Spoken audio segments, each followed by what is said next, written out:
Hello everyone, welcome to skill IQ। Skill IQ में आपका स्वागत है। तो लूसेंट का कंटेंट्स काफ़ी दिनों के बाद दिखाया मैंने आपको। तो चैप्टर्स बाकी हैं कुछ 5-6, उनको भी हम साथ के साथ जो है ले लेते हैं। तो यहाँ पे चैप्टर नंबर लास्ट की आपके द्वारा जो है डिमांड आई है कि जो लास्ट चैप्टर है ना उसको दिखाइए सर। तो ये इसका एक्सरसाइज नहीं होगा, बस ये वर्ड्स हैं और वर्ड्स को different different part of speech के हिसाब से यूज़ किया जाता है। तो किस तरीके से उसका यूज़ होता है with Hindi meanings and sentences दिया हुआ है। यहाँ पे वर्ड दे रखा है, फिर उसका पार्ट ऑफ स्पीच दे रखा है और फिर यहाँ पे बताया गया है कि किस तरीके से उसको सेंटेंस के अंदर यूज़ किया जा सकता है। तो चैप्टर नंबर 39 की शुरुआत करते हैं। तो कुछ इस तरीके से जो है अपना चैप्टर नंबर 39 रहेगा। तो लेसन का नाम आपको पता ही है, the same word used as different parts of speech. तो यहाँ पे मैंने आपको थोड़ा सा बता दिया, बाकी आप चीज़ें धीरे धीरे समझ जाओगे। तो चलिए देखते हैं। सेम रूटीन रहेगा, पहले पार्ट बाय पार्ट रहेगा और लास्ट में आपको कंबाइंड 1 वीडियो 1 लेसन जो है मिल जाएगा। ओके, तो चलिए स्टार्ट करते हैं।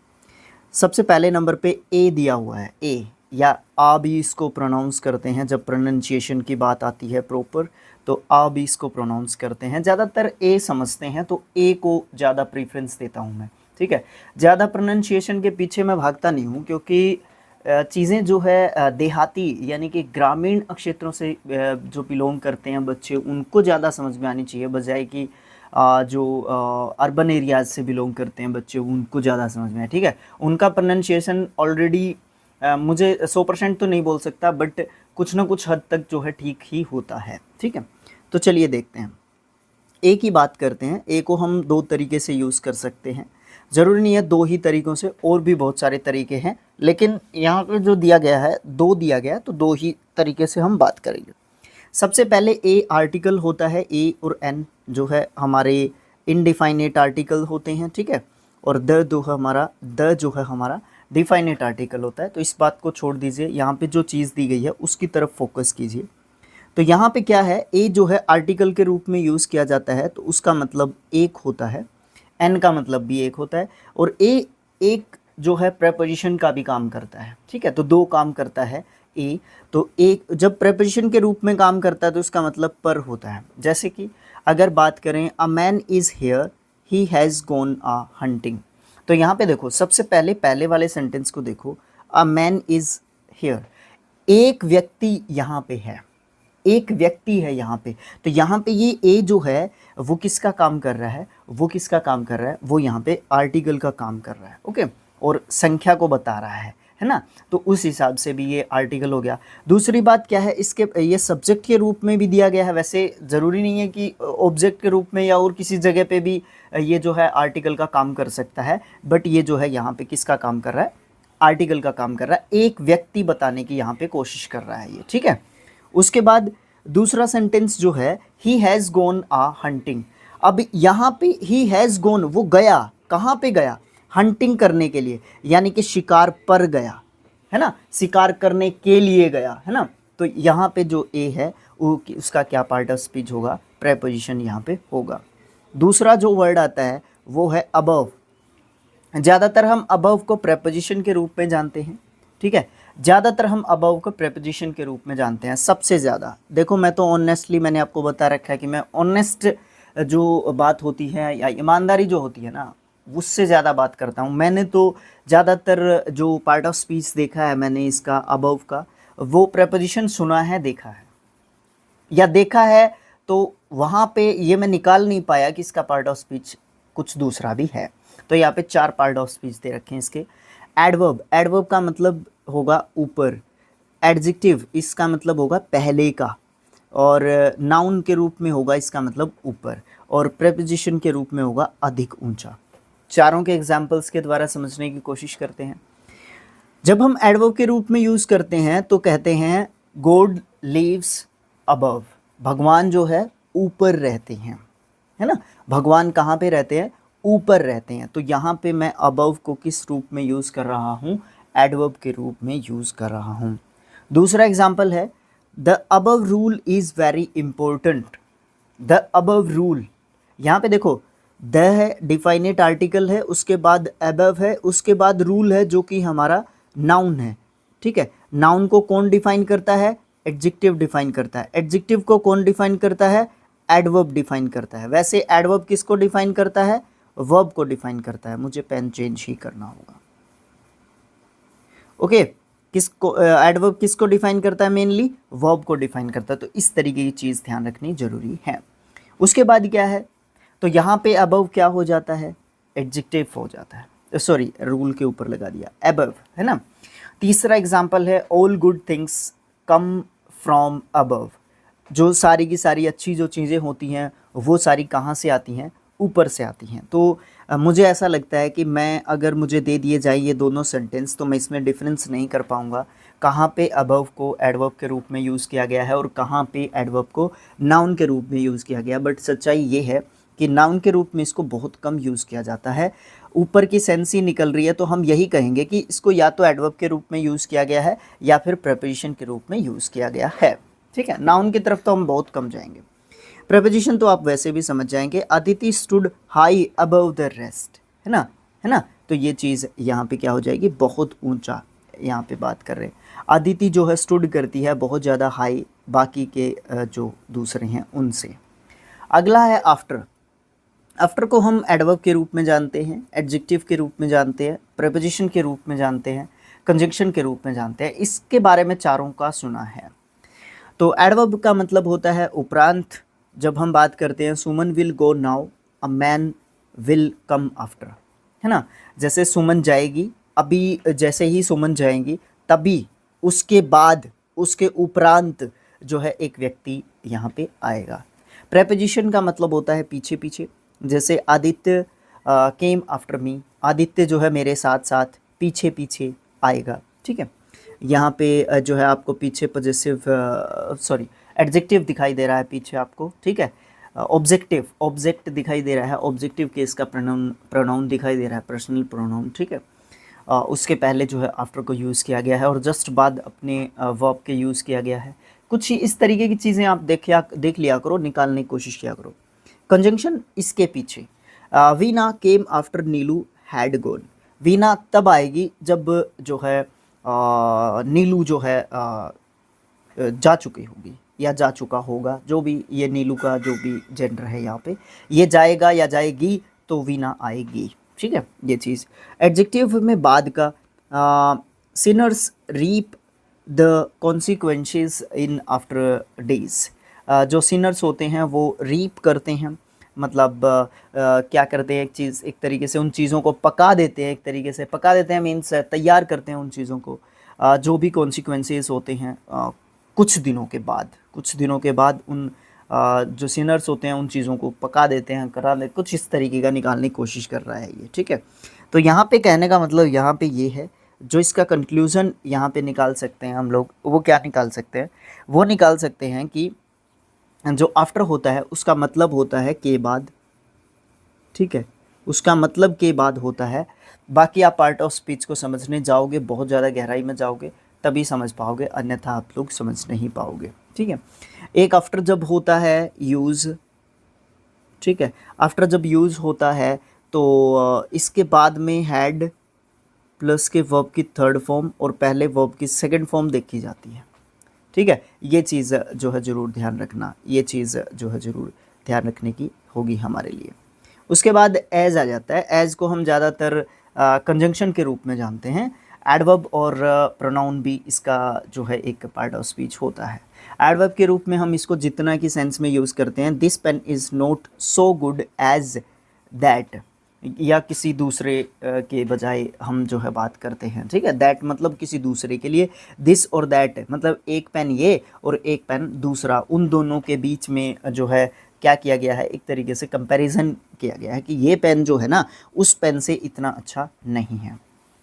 उसके बाद प्रोनाउन में जो है जो की रूप में इसको यूज़ किया जाता है। He had the same idea as I had. मेरे पास इसके पास भी वही आइडिया था जो मेरे पास भी था, मतलब मैं भी कुछ इसी तरीके का बोलने वाला था, ठीक है। तो यहाँ पे एज को किस तरीके से यूज़ किया गया है, एक प्रोनाउन के रूप में यूज़ किया गया है। कंजंक्शन तो आप जानते ही हैं, जो ही इसका मतलब होता है या फिर क्योंकि भी कई बार इसका मतलब निकलता है एज ए कंजंक्शन, ठीक है। ये भी ध्यान रखने की बात है। एज बिने वॉज हंग्री, जैसे ही पूरा पढ़ लेते हैं। As Binay was angry his sons did not speak to him. जब बिने जो है एंग्री हो गया था, गुस्से हो गया था, उसके बेटों में से कोई एक भी उससे नहीं बोला, उसके सामने नहीं बोला, या आप इस तरीके का भी आप बोल सकते हो, ठीक है। उसके बाद आता है हमारा एने। एने को हम ज़्यादातर जानते हैं किसके बारे में, कोई व्यक्ति, एडजेक्टिव के रूप में हम इसको जानते हैं। और इसके बाद जो है एने के बाद थिंग भी लगा देते हैं कई बार, है ना, एडजेक्टिव के रूप में जानते हैं। तो क्या मैं आपसे पूछ सकता हूँ जिनके पीछे थिंग लगता है वो सारे कौन से प्रकार के एडजेक्टिव होते हैं? पूछ सकता हूँ क्या मैं आपसे? बता देना मुझे कमेंट बॉक्स में। तो एनी एडजेक्टिव के रूप में यूज़ करते हैं जब इसका, तो इसका मतलब निकलता है कोई व्यक्ति। किसी व्यक्ति को डिनोट करने के लिए हम बात करते हैं एनी वन, एनीथिंग, किसी चीज़ को बताने के लिए, एनी किसी व्यक्ति को बताने के लिए, ठीक है। एनी वन और एनी और थिंग लगा दिया तो किसी चीज़ के बारे में बात करेगा। तो एने अकेला जब हम यूज़ करेंगे उसके बाद अपना नाउन आएगा और उस नाउन के बारे में ही बात की जाएगी, और वो कोई होगा, ठीक है। वो कोई व्यक्ति, कोई वस्तु, जो भी, मतलब बार बार निकल के आ रहा है वस्तु, क्योंकि थिंग ज़्यादातर इसके साथ लगा हुआ देखा है। तो any boy can do this, कोई भी लड़का इस काम को कर सकता है, कोई भी व्यक्ति इस काम को कर सकता है, ठीक है। एनी वन भी हो सकता था बॉय की जगह पे, any one can do this, कोई भी व्यक्ति, कोई भी जो है इस काम को कर सकता है। ये इतना आसान था, या आप ये कह लो कि इसको तो कोई भी कर सकता है काम को। एडवर्ब के रूप में बिल्कुल की सेंस में एने को यूज़ करते हैं। Said she should not go any further, further नहीं, फार्दर, ठीक है। उसके बाद प्रोनाउन के बारे में अगर बात करोगे तो कोई एक की सेंस में इसको यूज़ करते हैं। Any of these boys can do this work. अब यहाँ पे देखो ये पूरा का पूरा सब्जेक्ट वर्ब एग्रीमेंट में ऐसी चीज़ें आपको पढ़ने को देखने को मिल रही थी। एनी, उसके बाद ऑफ, उसके बाद प्लूरल जो है आपको प्रोनाउन, उसके साथ प्लूरल नाउन भी देखने को मिलेगा और पूरा का पूरा सब्जेक्ट के रूप में देखने को मिलेगा। और उसके साथ जो है आपको वर्ब सिंगुलर लेके आनी है, ठीक है। उसके साथ आपको वर्ब सिंगुलर लेके आनी है, ये वाली बात जो आपको देखने को मिलती है। उसके बाद ऑल आता है। ऑल के सारे पढ़े हुए हैं, देखे हुए भी हैं। एडजेक्टिव में इसको बड़े अच्छे तरीके से हम लोग पढ़ चुके हैं इन द पास्ट, ठीक है। नाउन के रूप में सारा, इसका मतलब होता है my friend was rubbed of his all, मतलब मेरा जो दोस्त है वो सारे, उसके पास जो भी कुछ था वो सारी की सारी जो उसकी चुरा ली गई है, ख़त्म कर दिया गया है उसका, एक तरीके से उसके पास कुछ भी नहीं बचा है। ख़त्म क्या कर दिया गया है, मतलब कैसे कैसे वर्ड्स आ रहे हैं दिमाग में, है ना। उसके बाद एडजेक्टिव के रूप में अगर ऑल की बात करें तो संपूर्ण, कंप्लीट की सेंस निकल के आएगी। All man should take exercise, मतलब प्रत्येक व्यक्ति को जो है एक्सरसाइज करनी चाहिए। सभी व्यक्तियों को, सभी मेंस को, सभी पुरुषों को जो एक्सरसाइज है ना वो करनी चाहिए। एडवर्ब के रूप में बात करोगे तो पूर्णतया, इसका मतलब यहाँ पे निकल के आएगा, संपूर्ण ही बोल सकते हो इसका, ठीक है। ए सेंट लीव्स ऑल एलोन, मतलब पूर्णतया और संपूर्ण में वैसे डिफरेंस होता है, ठीक है। ए सेंट मतलब एक संत व्यक्ति जो होता है वो रहता है हमेशा क्या, कंप्लीटली एलोन रहता है, वो बिल्कुल अकेला रहता है, पूर्णतया अकेला रहता है, ठीक है।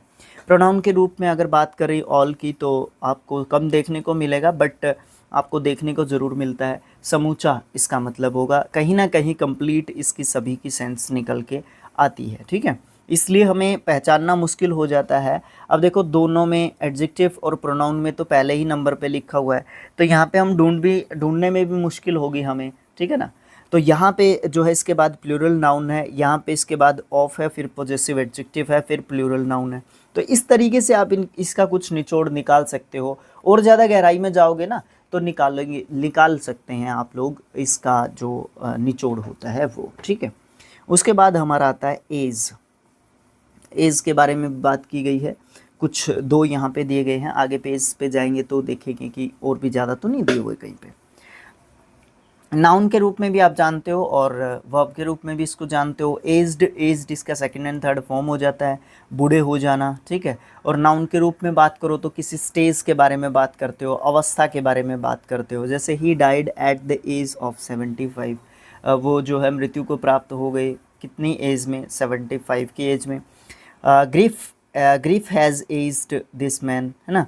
है ना। तो मतलब दुख जो है ना, दुखों ने क्या कर दिया है, उस व्यक्ति को एक तरीके से बूढ़ा बना दिया। तो यहाँ पे ग्रिफ को एक नाउन के रूप में यूज़ कर रखा है, ये ध्यान रखना। इसका मतलब दुख है, दुखों ने मार दिया भाई इसको, तो नहीं तो ये व्यक्ति तो इतना ज़्यादा टूटने वाला बिल्कुल भी नहीं था।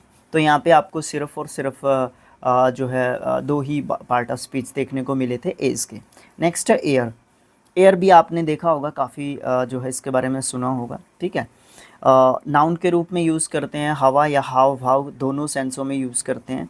The man gives himself for airs of a rich man, he has an air of importance. तो यहाँ पे दोनों अलग अलग बातें बता रखी है, एक में हवा की बात कर रखी है और एक में हाव भाव की बात कर रखी है। द मैन गिव्स हिमसेल्फ, एक पर्टिकुलर किसी व्यक्ति की बात की गई है, वो अपने आप को क्या करता है, the airs of a rich man, अपने आप को ये समझता है कि जैसे कि मैं जो है एक तरीके से क्या हूँ, हाव भाव से वो अपने आप को दिखाने की कोशिश करता है कि मैं एक रिच व्यक्ति हूँ। ही has an air of importance, जो हवा है ना उसकी बहुत ज़्यादा इम्पोर्टेंस एक तरीके से है, ठीक है। वैसे थोड़ा सा अजीब सा सेंटेंस लिख रखा है यहाँ पे, पता नहीं मैंने हिंदी ठीक बताई है क्या नहीं बताई है आपको। कई बार हम क्या करते हैं, एग्जैक्ट वर्डिंग पे जाते हैं तो वो चीज़ निकल के नहीं आती है जो वहाँ पे उसका सेंस निकालने का होता है ना। इस तरीके की चीज़ देखने को मिलती है बहुत बार। उसके बाद वर्ब के रूप में बात करें तो हवा में सुखाना, एयर का मतलब होता है, ठीक है। ही एयर्स हिज क्लोथ्स, उसने जो कपड़े हैं अपने वो सुखा रखे हैं। कहाँ पे, हवा में। हवा में सुखाएंगे तभी तो सूखेंगे ना। आर्म, नाउन और वर्ब के रूप में इसको यूज़ करते हैं। वर्ब के रूप में आर्म्ड इसका सेकंड एंड थर्ड फॉर्म होता है। इसका मतलब अस्त्र सुसज्जित करना या फिर अस्त्र शस्त्र प्रदान करना, ये सब मतलब होते हैं। Many hunters are armed with guns, है ना। बहुत सारे हंटर्स जो हैं उनके पास आर्म थी, उनके पास अस्त्र शस्त्र थे, गन्स थी, विद गन्स थी, ठीक है। अस्त्र शस्त्र विद गन्स थी। और अगर आप नाउन के रूप में बात करोगे तो दो मतलब होंगे, आर्म होगा भुजा, या फिर जो है हथियार, ये दो मतलब निकलेंगे। She has carrying a baby in her arms, यहाँ पे कौन सा मतलब है आर्म का, भुजा, ठीक है। हथियार यहाँ पे मतलब नहीं है। तो इस तरीके से निकालना आना ज़रूरी है, इसके बारे में जानना ज़रूरी है। सबसे पहली बात तो पढ़ना ज़रूरी है। जो वर्ड्स आज हम देखने वाले हैं, आज हम जिन वर्ड्स को पढ़ेंगे या इस पूरे चैप्टर में जिन जिन वर्ड्स को हम पढ़ेंगे, तो शायद हम उन वर्ड्स को लेके आगे जो है गलती नहीं करेंगे या पहचानने की कोशिश करेंगे कि यहाँ पे इसका पार्ट ऑफ स्पीच क्या दे रखा है। नेक्स्ट है अबाउट। अबाउट एडवर्ब और प्रेपोजिशन के रूप में यूज़ किया जाता है। अब एडवर्ब के रूप में लगभग या फिर प्राय, इसका मतलब होता है ही वेंडर्ड अबाउट एमलेसली, वो वेंडर करता रहता है, भटकता रहता है, था एमलेसली, उसका कोई लक्ष्य नहीं था। प्राय यहाँ पे इसका मतलब निकलेगा। चारों ओर या आसपास प्रेपोजिशन के रूप में इसका मतलब निकलता है there is something pleasing about him, मतलब यहाँ पे कुछ ऐसी चीज़ है जो उसको क्या करती है, एक तरीके से खुश रखती है। उसके आसपास जो है ऐसी चीज़ें हैं, ऐसा एनवायरनमेंट उसके आसपास का है जो उसको क्या करता है, हमेशा खुश करता रहता है, उसको प्लेज्ड जो है एक तरीके से रखता है। नेक्स्ट वर्ड आ जाता है बेटर से, बी से स्टार्ट हो जाते हैं हमारे लेटर। बेटर आ जाता है सबसे पहले। नाउन, वर्ब, एडजेक्टिव, एडवर्ब, इन सब के रूप में हम बेटर को यूज़ करते हैं।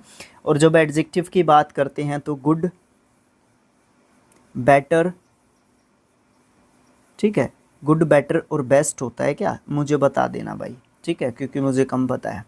नाउन के रूप में आप बात करोगे तो अधिक योग्य व्यक्ति जो है इसका मतलब निकलेगा बेटर का। एवरी स्टूडेंट शुड एक्सपेक्ट नहीं हिज बेटर्स, मतलब हर स्टूडेंट को रिस्पेक्ट करना चाहिए उससे जो काबिलियत, ज़्यादा काबिलियत वाला व्यक्ति है। अब यहाँ पे इसका मतलब आपको डिमोटिवेट करने का नहीं है इस सेंटेंस का।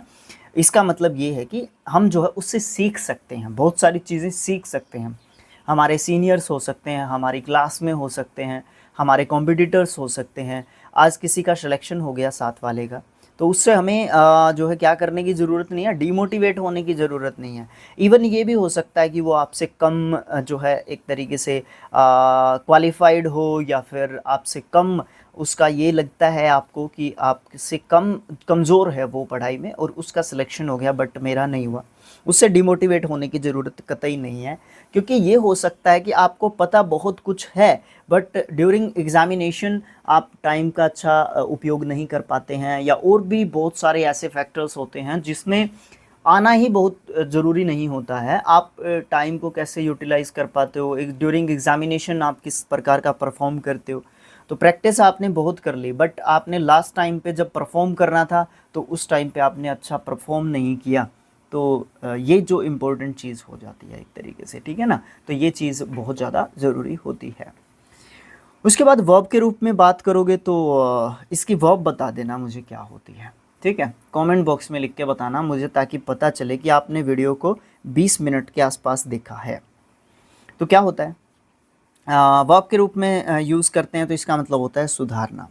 Better the composition of if you can, ठीक है।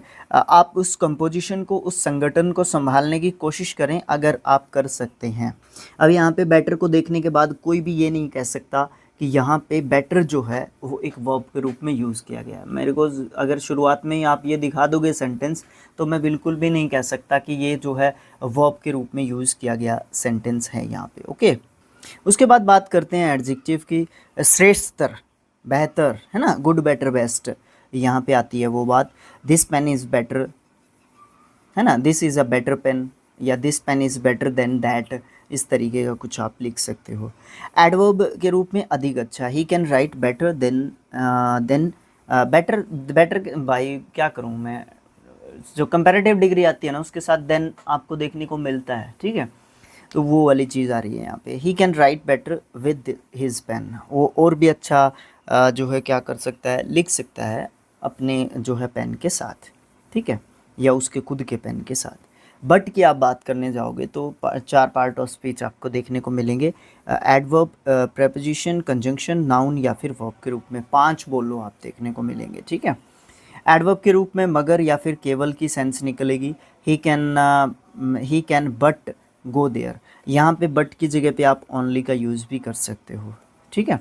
तो यहाँ पे आप ये जो बट है ना, यहाँ पे आप जो है इसको किस तरीके से यूज़ कर रहे हो, आप इसको एडवर्ब के रूप में यूज़ कर रहे हो। एक यहाँ पे बात आपको बता दूँ मैं, यहाँ पे आपको देखने को मिल रहा है ऑक्सिलरी वर्ब, ठीक है, और यहाँ पे आपको देखने को मिल रहा है मेन वर्ब, ठीक है। तो इन दोनों के बीच में जो आएगा, या फिर आपको यहाँ पे हेल्पिंग वर्ब देखने को मिलो, मेन वर्ब और हेल्पिंग वर्ब, ऑक्सिलरी वर्ब या मेन वर्ब के रूप में या हेल्पिंग वर्ब के रूप में जो भी आपको देखने को मिलेगा, सोचना ही नहीं है वो क्या है, वो आपका एडवर्ब है। जैसे कि जस्ट है एक ऐसा वर्ड, ये भी आएगा। ऑलरेडी है एक ऐसा वर्ड, ये भी आएगा। ये कुछ ऐसे वर्ड्स हैं जो किसके साथ जाते हैं, किसके बीच में जाते हैं, देखने को मिलते हैं हमें ज़्यादातर मेन वर्ब या ऑक्सिलरी वर्ब के बीच में, ठीक है, या हेल्पिंग वर्ब। उसके बाद कंजंक्शन के रूप में या प्रेपोजिशन के रूप में आप इसका बात करोगे अगर आप बट की, तो आपको देखने को मिलेगा none but the brave deserve the fair, है ना, सिवाय, आप यहाँ पे कहने का मतलब कोई नहीं, ब्रेव व्यक्ति जो होते हैं वो डिज़र्व करते हैं फेयर जो चीज़ होती है उसको। कंजंक्शन के रूप में किंतु या लेकिन की बात करते हो आप, ठीक है। Shyam went but Gauri stayed at home, शाम तो चला गया परंतु जो गौरी है वो जो है कहाँ पे है, वो वहीं पे रुकी हुई है, घर पे ही। नाउन के रूप में अगर बात करोगे या वर्ब के रूप में बात करोगे आप इसकी, तो आपको यहाँ पे नाउन के रूप में बहुत कम देखने को मिलेगा और वर्ब के रूप में तो ना के बराबर देखने को मिलेगा आपको ये, ठीक है। सामने कोई या ऐतराज़ न रखो की सेंस में आप देख सकते हो इसको। बट मी नो बट्स, ठीक है। मुझसे अगर मगर मत करो, ठीक है ना, मुझसे अगर मगर मत करो। इन्होंने स्पेशली इस जो है सेंटेंस का हिंदी लिख के बताया है। मैंने कहा ना कि बहुत सारे एग्जांपल्स आपको यहाँ पे ऐसे देखने को मिल रहे हैं जो बहुत कम आप यूज़ में देखोगे या और चीज़ें देखोगे, तो यहाँ पे आपको देखने को मिलेगा कि बट को आप जो है नाउन या वर्ब के रूप में बहुत कम, 0 के बराबर देखने को मिलेगा आपको, ठीक है। बैक की बात करोगे तो नाउन, वर्ब, एडजेक्टिव, एडवर्ब के रूप में देखने को मिलेगा। बैक नाउन के रूप में पीठ जो हमारी होती है उसको उसकी सेंस में यूज़ करते हैं। There is a bag on his back. Verb के रूप में बात करोगे तो सहायता देना, इसका मतलब होगा आई बैक दिस बॉय। उसके बाद एडजेक्टिव की बात करोगे तो पिछला, इसका मतलब होगा students went by the back door, ठीक है। उसके बाद एडवर्ब की बात करोगे तो पीछे की ओर इसका मतलब होगा Naresh came back from Delhi, है ना। ये तो आसान ही था। बोथ की बात करोगे, बोथ प्रोनाउन, एडजेक्टिव, कंजंक्शन, इन ये सब मतलब आपको देखने को मिल सकते हैं। सब का मतलब दोनों आपको देखने को मिलेगा, बट डिफरेंट डिफरेंट पोजीशंस आपको देखने को मिलेंगी as different part of speech के रूप में। बोथ की, बोथ ऑफ देम यहाँ पे आपको देखने को मिल रहा है, तो आपको प्रोनाउन इसको कहना है यहाँ पे, क्योंकि ऑफ आया है उसके बाद फिर से प्रोनाउन आया है, ठीक है। और ऑफ के बाद आपको ज़्यादातर प्लूरल प्रोनाउन आपको देखने को मिलेगा, और उससे पहले जो वर्ड होगा उस में से बोथ ऑफ देम, उन दोनों में से किसी के बाद दो, उनमें से ज़्यादा में से, दो से ज़्यादा में से कोई भी दो की बात कर रहे हैं, ये वर्क जो है कर सकता है ना। तो इस तरीके से। उसके बाद एडजेक्टिव के रूप में बात करोगे तो आई नो बोथ पार्टीज़, यहाँ पे नो को डिफाइन करने की कुछ कोशिश कर रहा है यहाँ पे बोथ, ठीक है। उसके बाद है conjunction, both Vinod and Manoj are absent, दोनों के दोनों जो है क्या हैं, एक तरीके से एब्सेंट यहाँ पे बताने की कोशिश कर रहा है ये। नेक्स्ट है हमारा ये क्या कहता है, ये कहता है कि बिफोर की बात करता है ये, ठीक है। और जब मैं बता रहा था आपको आफ्टर के बारे में, कि आफ्टर के बाद हैड प्लस के वर्ब की थर्ड फॉर्म आता है, और उससे पहले जो वर्ब की सेकंड फॉर्म आती है। तो बिफोर में इसका उल्टा होता है, पहले हैड प्लस वर्ब की थर्ड फॉर्म देखने को मिलती है, और साथ में या पास में या दूसरे पोर्शन में सेंटेंस के आपको वर्ब का सेकंड फॉर्म देखने को मिलता है। इसको तीन पार्ट ऑफ स्पीच में यूज़ करते हैं, प्रेपोजिशन, एडवर्ब, कंजंक्शन। प्रेपोजिशन के रूप में पहले की सेंस में यूज़ करते हैं, I reached Patna before the sunset, ना, मुझे सनसेट से पहले पटना पहुंचना है, या पहुंच गया, मैं पहुंच गया एक्चुअली, ठीक है। देखो यहाँ पे भी देखने को मिलेगा, यहाँ पे भी सेकंड फॉर्म है और यहाँ पे भी सेकंड फॉर्म है, लेकिन यहाँ पे हैड प्लस के वर्ब की थर्ड फॉर्म भी हो सकती थी, कोई दिक्कत यहाँ पे नहीं हो सकती थी, ठीक है। एडवर्ब के रूप में आपको पूर्व देखने को, पूर्व की सेंस में आपको देखने को मिलेगा पहले, पहले ही होगा इसका मतलब भी, ठीक है ना। तो सेंटेंस कुछ इस तरीके से दिया गया है, he has never seen me before, उसने मुझे जो है पहले कभी भी नहीं देखा, है ना। तो पहले का मतलब ये हो जाएगा, उसने पहले कभी भी मुझे नहीं देखा। कंजंक्शन का मतलब आगे होगा, see me before you go to college, है ना, मुझसे मिल के जाना, ठीक है ना, मुझसे मिल के जाना कॉलेज जाने से पहले, है ना। तो किस चीज़ से पहले, कॉलेज जाने वाले काम से पहले आपने क्या करना है, मेरे को मिल के जाना है। उसके बाद बात करोगे आप बुक की, बड़ा आसान है, आप इजीली भी कर सकते हो, ठीक है। नाउन, वर्ब और एडजेक्टिव के रूप में यूज़ करते हैं। पुस्तक, नाउन के रूप में इसका मतलब होगा रीड दिस बुक। रेलगाड़ी का टिकट ऑर्डर देना या फिर लेना, बुक करना होता है, बुकड, बुकड इसका सेकंड एंड थर्ड फॉर्म होता है, ही बुकड 5 टिकट्स। एडजेक्टिव के रूप में इसका मतलब कर्ज होता है, he did not clear his book debts, ठीक है। तो ये यहाँ पे ये नई वाली बात है, बाकी कोई दिक्कत यहाँ पे नहीं होगी। उसके बाद ब्लैक की बात करते हैं, नाउन, वर्ब और एडजेक्टिव के रूप में इसको यूज़ करते हैं, ठीक है। तो यहाँ पे देखो, नाउन के रूप में काली माँ, काली माँ, काली माता, माँ काली नहीं, वो वाली माँ काली नहीं है, काली माँ मतलब काला काला जो है, कलर की बात की जा रही है, बिल्कुल डार्क काला भी नहीं, बिल्कुल हल्का काला, है ना। Let us have an agreement in black and white, है ना। उसके बाद वर्ब की बात करोगे तो काला करना, मोहन ब्लैकेंड हिज फेस।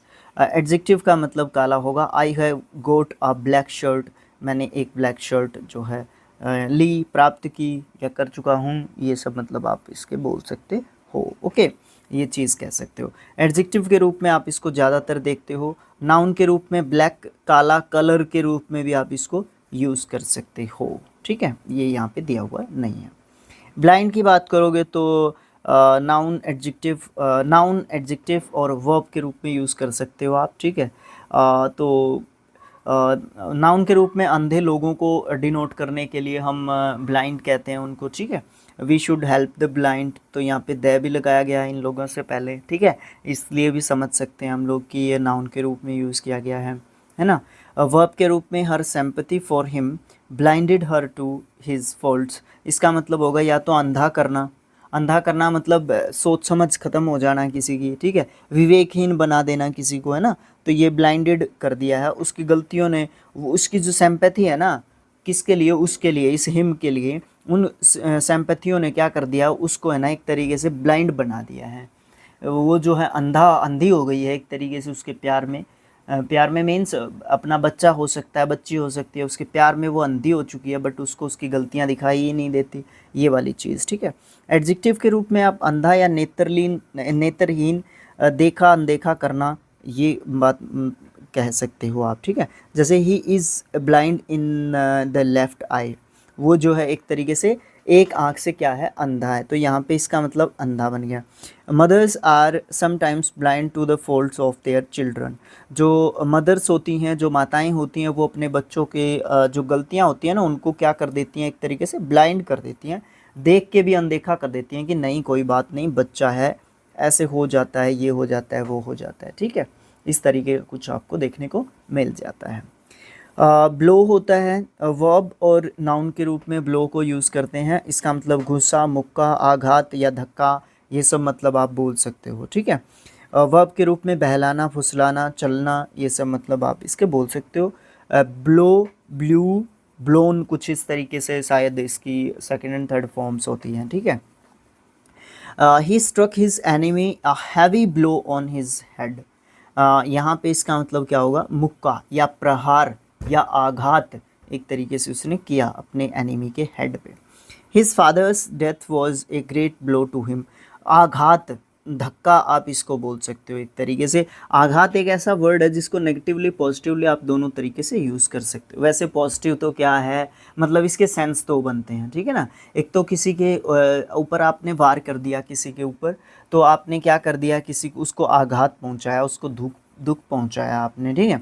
और एक फादर की डेथ हो गई है तो वो भी एक आघात है, बट एक फिजिकली है, एक मेंटली है, इस चीज़ को समझना जरूरी है। द विंड ब्लोज, यहाँ पे वर्ब के साथ एस लगा रखा है तो आप वर्ब इसको समझोगे ही। ब्रेज की बात करते हो तो आप नाउन और वर्ब के रूप में कर सकते हो। ब्रिज्ड इसका सेकंड एंड थर्ड फॉर्म होता है, जैसे कि इसका मतलब होता है पुल बांधना, और नाउन के रूप में पुल इसका मतलब होता है। A new bridge is under construction, it bridged a river, तो दोनों ही आसान बात थी, ऐसी कोई दिक्कत नहीं थी। यहाँ पे बारगेन आ जाता है, वर्ड नाउन और वर्ब के रूप में इसको यूज़ करते हैं। बारगेंड इसका सेकंड एंड थर्ड फॉर्म होता है, इसका मतलब सौदा पक्का करना होता है। ही बारगेंड वेजिटेबल्स, उसने जो वेजिटेबल्स हैं वो ख़रीद ली या सौदा पक्का कर लिया। यहाँ पे सौदा पक्का कर लिया तो क्या कहोगे, खरीद ली ही कहोगे, है ना, ये चीज़ कहोगे। उसके बाद नाउन खरीदने बेचने का समझौता या सौदा करना कहते हैं। He agreed to my bargain, वो मेरी बारगेन के ऊपर क्या हो गया, एक तरीके से अग्री हो गया, ठीक है। ओके उसके मतलब उसके बाद आता है बैंक, नाउन और वर्ब के रूप में इसको यूज़ करते हैं। बैंक्ड इसका सेकंड एंड थर्ड फॉर्म होता है, ठीक है। नाउन के रूप में तट या किनारा इसका मतलब होता है, और वर्ब के रूप में निर्भर करना, डिपेंड करना इसका मतलब होता है। A river flows between its banks, ठीक है, रिवर जो है फ्लो करती है उसके किनारों के बीच में। I am banking on your help, मैं जो है आपकी हेल्प के ऊपर क्या हूँ, बैंक करता हूँ, डिपेंड करता हूँ। बैटल, नाउन और वर्ब के रूप में आप बैटल को यूज़ करते हो, ठीक है। बैटल्ड इसका सेकंड एंड थर्ड फॉर्म होता है, इसका मतलब लड़ाई करना या टक्कर लेना मतलब होता है। They battled with winds and waves, उन्होंने लड़ाई की, फोर्ट किया, लड़ाई की, एक तरीके से साहस हिम्मत का जो है एक तरीके से परिचय दिया विंड्स और जो है वेव्स के सामने, है ना। लड़ाई, युद्ध, संग्राम इसका नाउन के रूप में मतलब होता है। The battle of Panipat is written in golden letters in our history, जो बैटल है पानीपत की, जो लड़ाई है उसको गोल्डन लेटर्स में लिखा गया है हमारे देश के इतिहास में। नाउन के रूप में बात करते हो और वर्ब के रूप में बात करते हो आप लोग बाइट की, ठीक है। बाइट, बिट और बिटन शायद इसका सेकंड एंड थर्ड फॉर्म होता है। नाउन के रूप में बात करोगे तो आपको लगेगा खाना, तीखापन, भोजन, ये सब मतलब इसके बोल सकते हो। I have not had a bite since morning, मैंने एक टुकड़ा भी नहीं खाया सुबह से, ठीक है, यानी मैंने भोजन नहीं किया है। There is a bite there is a bite in the air this morning, मतलब यहाँ पे एक बाइट आपको देखने को मिली थी इन दिस मॉर्निंग, इस सुबह जो है आपको, ठीक है। उसके बाद जो है क्या कहोगे आप जो है दांतों से काटना बाइट होता है। द डॉग बिट मी, ठीक है, bit me in the leg, कुत्ते ने जो है मुझे काटा टांग पे। ब्रेव वर्ब एडजेक्टिव और नाउन के रूप में यूज़ करते हैं, तीनों यूज़ देखे भी हैं, सुने भी हैं, पढ़े भी हैं और पार्ट ऑफ स्पीच भी निकाले हैं। तो कुछ ऐसे वर्ड्स आपको देखने को मिलेंगे, है ना। नाउन के रूप में बहादुर लोगों को डिनोट करने के लिए ब्रेव यूज़ करते हैं, ठीक है, जैसे कि we should respect the brave, है ना। और वर्ब के रूप में साहसपूर्वक सामना करना, ब्रेव, ब्रेव्ड इसका सेकंड एंड थर्ड फॉर्म होता है। ही ब्रेव्ड द डिफ़िकल्टीज़, उसने क्या किया, जो साहसपूर्वक, हिम्मतपूर्वक जो है डिफ़िकल्टीज़ का, परेशानियों का सामना किया। एडजेक्टिव के रूप में वीर या साहसी के रूप में यूज़ करते हैं, जैसे कि he is as brave as a lion. तो यहाँ पे एज के बीच में या फिर सो एज के बीच में आपको कंपेरेटिव पॉजिटिव डिग्री देखने को मिलती है, जो कि एक तरीके का क्या होता है, एडजेक्टिव जो है होता है। नेक्स्ट है ब्रश, और आज का लास्ट भी रहेगा, इस पहले पार्ट का लास्ट रहेगा, ठीक है। ब्रश नाउन और वर्ब के रूप में यूज़ करते हैं इसको, ठीक है। और यहाँ पे आपको देखने को मिलेगा नाउन के रूप में ब्रश का ब्रश ही होता है मतलब, ठीक है। और वर्ब के रूप में सफाई करना, रंग करना या झाड़ना, ये सब अलग अलग मतलब होंगे। ब्रश योर टीथ, तो यहाँ पे आपको क्या मतलब निकलेगा, सफाई करना, ठीक है। तो आप क्या कर रहे हो, ब्रश कर रहे हो अपने टीथ को, तो आप क्या कर रहे हो, सफाई कर रहे हो, ठीक है। तो आगे हम नेक्स्ट पार्ट से सी और डी के बारे में जान लेंगे, ठीक है, या ज़्यादा भी हो सकते हैं, उनके बारे में हम जान लेंगे। तो ये था हमारा पार्ट फर्स्ट, किसके लिए, चैप्टर नंबर 39, जो कि बुक का लास्ट पार्ट है। The same word used as different parts of speech, ये जो है इस चैप्टर का नाम है, ठीक है। तो आप इस वीडियो को शेयर कर सकते हो, प्लेलिस्ट में देख सकते हो, और क्या कहूँ मैं आपको, ठीक है, ये सब चीज़ें आप जो है कर सकते हो। तो thanks for watching, thank you so much, thank you so much.